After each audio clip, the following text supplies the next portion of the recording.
Prito. Saka inihaw.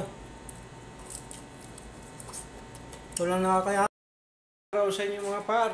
Dito tayo sa kusina ngayon. At tayo magluluto ng inihaw na pakpak na manok. Kababad na. Pwede na yan. Pwede na yan ng ihaw at saka prito.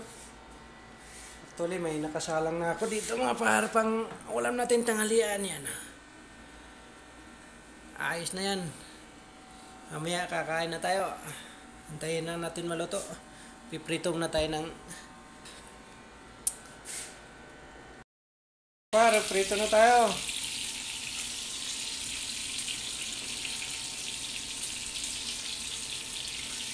Tsaka yung inihaw natin, silipin natin. Takpan muna natin yan. Init.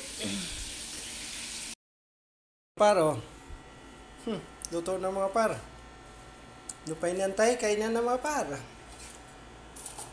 Sarap na ito. Kain. Kain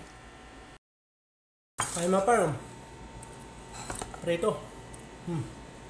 Saka inihaw. Ito lang nakakaya, pakpak lang. Mga pang budget.